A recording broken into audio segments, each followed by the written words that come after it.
नमस्कार। संधि विषयक पाठ्यक्रम के षष्ठ सप्ताह के अंतिम व्याख्यान में आपका स्वागत है। आज का जो व्याख्यान है वह संधि पाठ्यक्रम का 32वां व्याख्यान है और इसी के साथ हम अगले सप्ताह में प्रवेश कर जाएंगे, अर्थात आज के व्याख्यान के बाद सप्तम सप्ताह का प्रारंभ हो जाएगा। तो यह जो अंतिम व्याख्यान है षष्ठ सप्ताह का, इसमें हम अनुनासिक संधि के विषय को आज समझेंगे और जानेंगे। तो आज की जो कक्षा है वह यरोनुनासिके अनुनासिको वा सूत्र को लेकर के रखी गई है। तो आज उसी से संबद्ध जो विषय हैं उनको लेते हुए हम आगे बढ़ेंगे। तो अगर हम स्लाइड पर ध्यान दें तो हम देखेंगे कि आज यरोनुनासिके अनुनासिको वा के व्याख्या एवं उदाहरण के साथ साथ उसका अभ्यास और साथ साथ इसके सूत्र का जो प्रयोग विशेष है उसको देखते हुए इसमें जो वार्तिक है उस पर वार्ता करेंगे और सूत्र के पद के प्रयोग की मीमांसा भी करेंगे और साथ साथ मतु प्रत्यय और यरोनुनासिके अनुनासिको वा का आपस में क्या संबंध है इस पर भी चर्चा करेंगे। अर्थात आज की जो कक्षा है वो बिगिनर्स के साथ साथ जो संधि में कुछ एडवांस भी जानना चाहते हैं उनके लिए भी है। अर्थात आज का व्याख्यान इन दोनों विषयों को जोड़ता है, यानी संधि के मूल विषय को लेकर के जो सरल विषय है उसको तो हम आज देखेंगे ही, साथ में कुछ प्रौढ़ चर्चा भी आज के व्याख्यान में होगी। तो हम अगर अब प्रारंभ करें अपना व्याख्यान आज का अनुनासिक संधि के ऊपर आधारित करके, तो इस प्रकार से यरोनुनासिके अनुनासिको वा का व्याख्यान अब प्रारंभ होता है। यरोनुनासिके अनुनासिको वा, अगर अनुवर्तन के साथ इसके अर्थ को अगर हम ध्यान देते हैं तो हम पाएंगे कि पदस्य यरः अनुनासिके अनुनासिकः वा का तात्पर्य है विकल्प। हम लोगों ने इससे पहले भी बात की थी और देखा था कि वा हो, विभाषा हो या अन्य तरस्याम हो, इन तीनों स्थितियों में वा, विभाषा या अन्य तरस्याम, इन तीनों स्थितियों में इनका अर्थ विकल्प ही होता है। अस्तु, तो यानी कहने का तात्पर्य क्या हुआ कि यरोनुनासिके अनुनासिको वा यह सूत्र विकल्प से संधि का विधान करता है, यानी यह सूत्र जो विधान करता है हम उसको कर भी सकते हैं और नहीं भी कर सकते हैं, ये कहने का तात्पर्य है। तो अब अगर हम सूत्र के व्याख्या पे पुनः जाएं तो हम देखेंगे कि पदांत यर के बाद अगर अनुनासिक आ जाए तो उस यर को अनुनासिक आदेश हो जाता है। सरल शब्द में कहें तो दो शर्तें। पहला, पदांत यर, पदांत में यर आना चाहिए। दूसरा, अनुनासिक वर्ण आना चाहिए। अब अनुनासिक क्या है तो वर्गस्य पंचमा लिखा हुआ है, तो ये हमारे सरलता के लिए लिख दिया गया है कि अनुनासिक का अर्थात है वर्ग का पंचम। जैसा कि महाश्र सूत्र में जब गड़दश जश यह प्रत्याहार हमें वर्ग का तीसरा बताता है, उस प्रकार से यम गणनम, ये जो यम अगर प्रत्याहार बनेगा तो यम के अंतर्गत हमें वर्ग के पंचम वर्ण दिख जाते हैं। य म ङ न, यह पांचों हमको इसमें दिख जाते हैं। तो कहने का तात्पर्य यह हुआ कि अगर य म ङ न अर्थात अनुनासिक वर्ण अगर बाद में रहता है और उससे पहले अगर यर प्रत्याहार का वर्ण आ जाता है, यर अर्थात अभी हम लोगों ने बात की थी पिछली कक्षा में ही कि यर अर्थात ह छोड़कर सारे व्यंजन, तो यर प्रत्याहार के बाद अगर अनुनासिक आ जाता है 1 2 यर, द यर में आएगा, मुरारी ही, अब यहाँ पे म जो है ये अनुनासिक हो गया, तो यहाँ पे द को अनुनासिक कर देंगे, अनुनासिक कर देंगे तो द को हो जाएगा न। अब प्रश्न ये है कि द को न ही क्यों होगा, क्योंकि अनुनासिक में तो पांचों हैं, यम गण न, तो स्थानांतरतम, स्थान सादृश्य को हमको ध्यान रखना पड़ेगा। जैसे मान लीजिए कि अगर कोई एक लड़की है, उसका खुद का सगा भाई नहीं है, तो राखी वो किसको बांधेगी, तो आमतौर पर अपने चाचा जी के बेटे को या मामा के बेटे को, तो चचेरा भाई ममेरा भाई हो जाता है। ठीक, अब वो रास्ते चलते थे किसी व्यक्ति को तो नहीं बांधेगी, बांधना होगा तो अपने घर परिवार में किसी को बांधेगी। तो सवर्ण परिवार वाला इस पर चर्चा कर चुके हैं। इसी प्रकार से दूसरा उदाहरण अगर हम देखें, जैसे मान लीजिए अगर हम घर छोड़ के बाहर जा रहे हैं कुछ दिनों के लिए और हम चाहते हैं कि 2 दिन के लिए हम बाहर जा रहे हैं, कोई हमारे घर में रह ले, तो किसको कहेंगे? तो अपने किसी परिचित को कहेंगे। मान लीजिए हमारे आसपास में हमारे परिचित रहते हैं, हमारे कोई पड़ोस में हैं, हमारे परिवार वाले हैं, तो हम उनको कहेंगे। किसी बाहरी रास्ते में चलने वाले व्यक्ति को तो कहेंगे नहीं कि आप रह लीजिए 2 दिन हमारे घर, ऐसा तो कहेंगे नहीं हम। तो इसी प्रकार से सवर्ण का कॉन्सेप्ट, तो जो हम लोगों ने बात कही थी कि लोक का जो विषय है, सिद्धांत है, लोक का जो कॉन्सेप्ट है, उसी को व्याकरण में सूत्रों के अनुसार महर्षि पाणिनि ने दर्शाया है।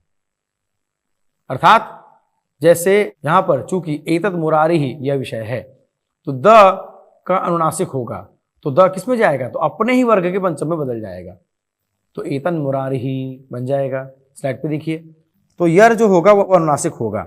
अब देखिए यहाँ पर भी ब्रैकेट में बना दिया गया है कि वर्गस्य पंचमः, यानी अपने वर्ग का पंचम हो जाएगा।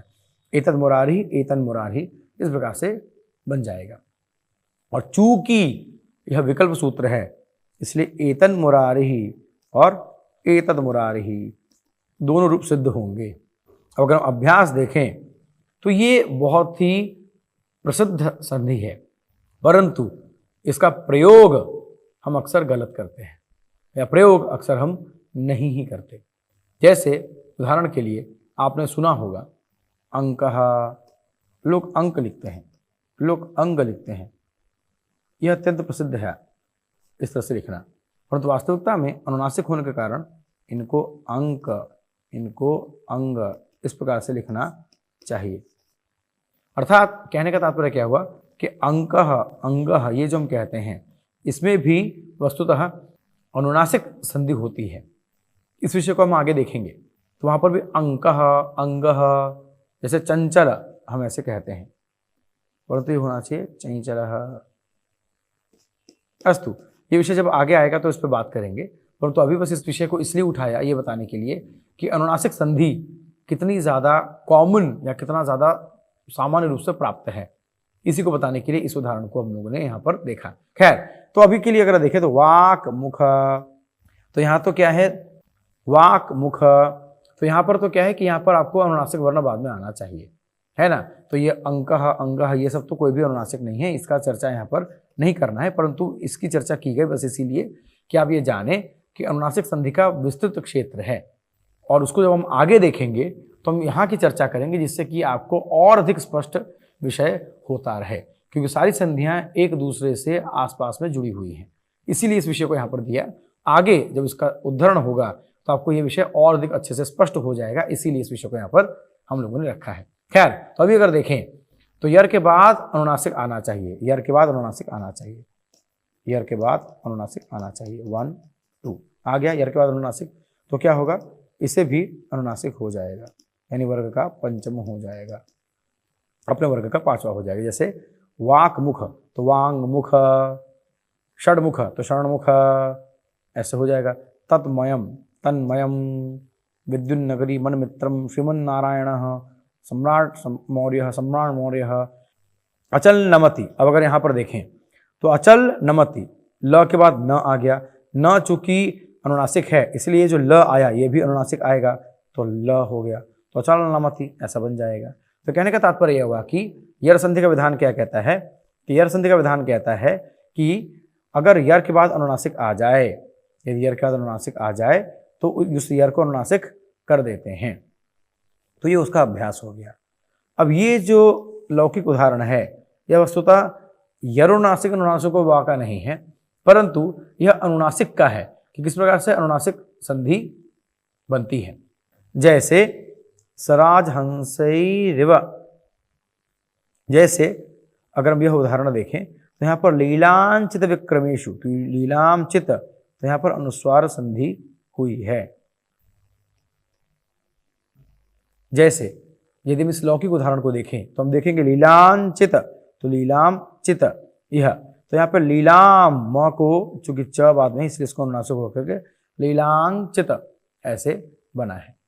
अस्तु, तो यह तो हो गया अनुनासिक का विषय जो कि हमने अभी देखा।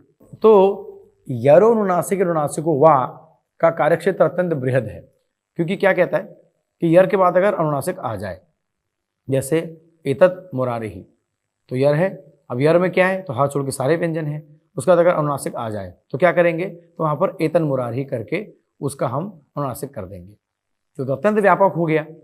परंतु क्या वास्तविकता में यह इतना ही व्यापक है? इसी विषय को लेकर के यह स्लाइड प्रस्तुत है।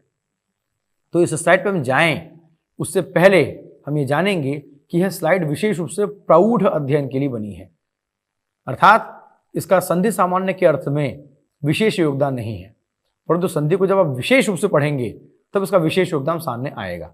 अर्थात यदि हमको केवल अनुनासिक संधि पढ़नी है तो उसके लिए जब तक हमने पढ़ा उतना पर्याप्त है, पर यह विषय प्रौढ़ है तो ध्यान देना होगा। अब आते हैं यहाँ वापस। वस्तुतः सूत्र में जो यर का प्रयोग है, यरोनुनासिक अनुनासिको वा में, वो तो ह छोड़ के सारे व्यंजनों के लिए आ जाता है, किंतु अगर वास्तविकता में देखें तो उसका अनुप्रयोग वर्ग के तृतीय में ही मुख्य रूप से दिखता है और लकार में, जैसा कि हमने यहाँ उदाहरण में देखा है। प्रथम भी आ जाता है, जैसा कि हमने यहाँ पे उदाहरण में देखा है। वस्तुतः वर्ग के तृतीय के साथ प्रथम द्वितीय भी आ जाता है कभी कभी, पर मुख्य रूप से ऐसा ही है। तो बाकियों के साथ क्या होता है, तो ये पूरा का पूरा विषय यहाँ पर दिया हुआ है, अर्थात प्रथम द्वितीय एवं चतुर्थ वर्ण को झलांग जशोन्त द्वारा जस्त हो जाता है। जैसे वाकहीनम तो वाघहीनम बन गया, यहाँ पर देखिए। इस प्रकार से यह जो विषय है यह वृश्च भ्रश्च इसमें भी यहाँ पर लागू नहीं होता।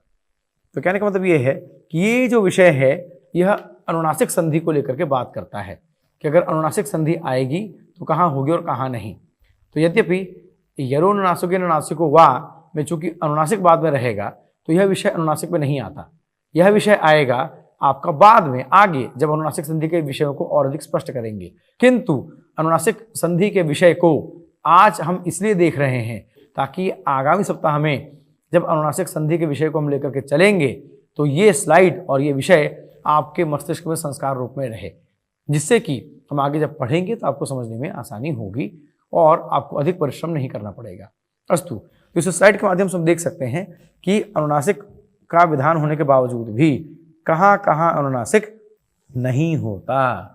तो यह स्लाइड मुख्य रूप से प्रतियोगी परीक्षाओं और उच्च शिक्षा में अध्ययनरत या उच्च शिक्षा में इच्छुक अध्येताओं के लिए है। अस्तु, उसके बाद जैसे अब अगर हम वार्तिक पर आएँ तो वार्तिक क्या कहता है, यरोनुनासिके प्रत्यये भाषायाम नित्यवचनम कर्तव्यम, अर्थात कहने का तात्पर्य यह हुआ कि अगर यर के बाद अनुनासिक आदि प्रत्यय, मतलब ऐसा प्रत्यय जिसमें अनुनासिक वर्ण से प्रारंभ हो रहा हो आ जाए तो वहाँ पर भी अनुनासिक हो जाएगा। और कैसे होगा, स्लाइड पे देखिए, नित्यवचनम यानी अवश्य होगा, करना ही करना है, यहाँ पे वा नहीं चलेगा। अर्थात यरोनुनासिक अनुनासिको वा में जो वा के द्वारा जो विकल्प हुआ था वह विकल्प यहाँ पर लागू नहीं होगा, यहाँ पर अवश्य कर्तव्यता है, अर्थात यहाँ पर अवश्य करना ही है। जैसे उदाहरण के लिए स्लाइड पे देखें तो वाक्मयम, मयम कल भी हमने देखा था, मयट प्रत्यय से वाग्मयम वांगमयम बनेगा। तो चूंकि यहाँ पर जो मयम है यह मयट प्रत्याहार है और मयट प्रत्याहार जो है चूंकि वह अनुनासिक वर्ण से प्रारंभ होता है तो वाग्मयम वांगमयम बन जाएगा। इस प्रकार से तदमात्रम तन्मात्रम बन जाएगा। अस्तु, तो कहने का तात्पर्य क्या हुआ कि यह वार्तिक कहता है कि यर के बाद अगर अनुनासिक प्रत्यय आ जाए, अर्थात ऐसा प्रत्यय जिसमें अनुनासिक वर्ण से प्रारंभ हुआ हो, तो वहाँ पर नित्य अनुनासिक होगा। कहाँ होगा, अब यहाँ पर देखिए, भाषायाम, अर्थात लौकिक संस्कृत के लिए यह नियम करता है।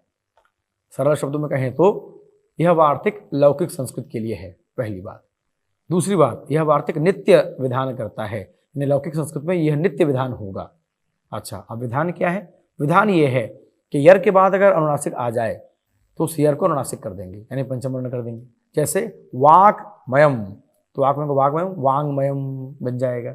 अस्तु, अब यहाँ पर आगे, अब सूत्र पद प्रयोग मीमांसा, अर्थात सूत्र में प्रयोग जो किया गया है, जैसे यरह, अनुनासिकः इत्यादि इत्यादि, क्यों, इसको लेकर चर्चा करेंगे। तो पहला है पदांत क्यों, अर्थात पदांत यर ही क्यों, क्योंकि अखंड पद के लिए यह संधि नहीं है। जैसे वेद में, उस सबसे अगर आप देखें तो वेद में, तो वेद और मी, यहाँ पे विद्या को मां होकर के वेन में बन जाना चाहिए, परंतु वेन में नहीं बनेगा क्योंकि यह पदांत शब्द से पता चल जाता है। क्योंकि यनुनासिक अनुनासिको वा जो है वो दो अलग अलग पदों के लिए है, एक ही पद के लिए या अखंड पद के लिए नहीं है, इसलिए वेद में जैसा है वैसा ही रह जाता है। अच्छा, अब यार क्यों? क्योंकि ह को बाहर रखना था। अब ह को बाहर क्यों रखना था? कारण देखिए, जैसे हकार को ढ आदेश हो जाता है हो ढ के द्वारा, जैसे मधुली भ्याम अस्तु, तो महुलिड भ्याम बन जाएगा, इसीलिए हकार को बाहर रखा गया। और स्वरादि के प्रसंग में भी सूत्र की प्रवृत्ति न हो इसलिए यह रखा गया, जैसे पश्चिमाम, तो यहाँ पर भी प्रवृत्ति नहीं होगी। इस प्रकार से यर और पदांत का प्रयोग क्यों किया गया, यहाँ पर हम अर्थ से स्पष्ट कर सकते हैं। अब अगर हम आगे बढ़ें तो हम देखेंगे कि मतु प्रत्यय और यरोनुनासिके वा का अपना एक संबंध है। क्या संबंध है? संबंध ये है कि अब सूत्र पे ध्यान दें स्लाइड पे, तो मादुपधायाश्च मतोर्योवयवादिभ्यः, तो मादुपधायाश्च मतोर्वोयवादिभ्यः सूत्र के अंतर्गत यवादि गण का प्रसंग आता है, अर्थात इस सूत्र के द्वारा एक यवादि गण का प्रसंग आता है। यव आदि गणों की बात, यव आदि गण के शब्दों की बात आती है। तो यहाँ पर क्या होता है, यहाँ पर एक यण वर्णांत पदों के लिए मतुप आने पर वार्तिक के द्वारा अनुनासिक का निषेध हो जाता है, अर्थात हरित मत।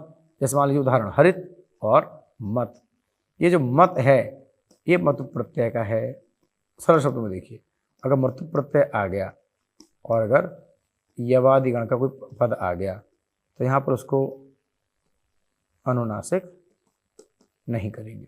सरल शब्दों में कहने का तात्पर्य क्या हुआ कि यवादि गण का कोई पद आ गया, जैसे हरित गरुत, ये सब यवादि गण में है, इसके बाद अगर मतुप प्रत्यय का विधान हो गया, मत आ गया, तो यहाँ पर यह अनुनासिक नहीं होगा। जैसे हरित मत तो हरित मत बन गया, गरुत मत तो गरुत मत बन गया, अर्थात जैसा है वैसा ही रह गया। यद्यपि यह विषय लघु सिद्धांत कौमुदी में नहीं है, किंतु हमने प्रारंभ में ही चर्चा की थी कि आज की जो कक्षा है वह संधि के विषय के साथ साथ कॉन्सेप्ट बिल्डिंग को लेकर के भी बात करेगी। और यही कारण था कि अनुनासिक का प्रसंग होने के कारण हम लोगों ने ये भी देखा कि अनुनासिक कहाँ कहाँ नहीं होता है। यद्यपि आगे अनुनासिक के प्रसंग में भी हम उस स्लाइड का प्रयोग करेंगे, परंतु अभी इसलिए कर दिया जिससे कि आपके दिमाग में यह, मस्तिष्क में यह रहे। जैसे झलांग यशोंते के द्वारा, तुषः प्रत्यय नाम के द्वारा इत्यादि जो प्रसंग होते हैं उनकी जो स्लाइड थी, जैसा कि अभी अगर आप अपने स्क्रीन पे देखेंगे तो यह जो स्लाइड है जो आप देख रहे हैं, जहाँ पे झलांग यशोंते, तुरष्टभ्रज, तुषशोरु, लोपो व्योरवली इत्यादि का जो प्रयोग आ गया, ये सब जो प्रयोग है यह सब प्रयोग अनुनासिक के विषय को लेकर के किया गया है। उसका प्रसंग यहाँ पर पूरी तरह से नहीं है, क्योंकि यहाँ पर अनुनासिक वर्ण बाद में होना चाहिए और यहाँ कहीं भी अनुनासिक वर्ण बाद में नहीं दिख रहा हमको। पर तब भी ये देने का कारण यह था कि अनुनासिक का प्रसंग कितना महत्वपूर्ण है, इसको इसके द्वारा आप समझने का प्रयत्न कीजिए। और इसके अलावा यरोनुनासिक अनुनासिको वा, यह जो सूत्र है यह अपने में अत्यंत सरल है। ये क्या कहता है, पदांत यर के बाद अगर अनुनासिक आ जाए तो उस यर को अनुनासिक आदेश कर देंगे, जैसे तद मुरारी, तन मुरारी, एतद मुरारी, एतद मुरारी इत्यादि बन जाएगा। ये कहने का मतलब है। और चूंकि ये विकल्प है तो इसलिए इससे प्राप्त जो नियम है आप उसका विधान कर भी सकते हैं, नहीं भी कर सकते हैं। तो एतद मुरारी, एतद मुरारी दोनों रूप बनते हैं। बस सरल शब्दों में संधि का प्रसंग में यही जानना है। लेकिन यह अनुनासिक कहाँ कहाँ नहीं हो जाता है और कहाँ कहाँ हो जाता है, इस विषय को समझने के लिए प्रौढ़ अध्ययन की आवश्यकता है, जिसके लिए इन विषयों को लेकर के चर्चा की गई है। खास तौर पर यह नेट जेआरएफ और प्रतियोगी परीक्षाओं के प्रश्नों के लिए यह प्रश्न महत्वपूर्ण हो जाता है। जैसे गरुत्मत, तो यहाँ पे गरुन्मत नहीं हो जाएगा, गरुत्मत यही रहेगा। जैसे स्लाइड पे देखिए, हरितमत, तो हरितमत यही रहेगा, हरितमत नहीं हो जाएगा। चूंकि हरितमत गरुत्मत यहाँ पे मतु प्रत्यय है, अब मतु प्रत्यय और यवादिगण होने के कारण यहाँ पर अनुनासिक नहीं हुआ। तो ये सब जो कुछ अलग अलग विषय हैं ये प्रतियोगी परीक्षाओं और उच्च शिक्षा के लिए आवश्यक होते हैं। इसीलिए संधि के प्रसंग में, संधि के व्याज में इनकी भी चर्चा हम लोगों ने कर दी है। अब इसी के साथ यह जो षष्ठ सप्ताह है ये समाप्त होता है। सप्तम सप्ताह में व्यंजन संधि के नूतन प्रसंगों को लेकर और इस अनुनासिक प्रसंगों को लेकर के हम आगे बढ़ेंगे। और तब तक के लिए आप सभी को हार्दिक आभार और धन्यवाद।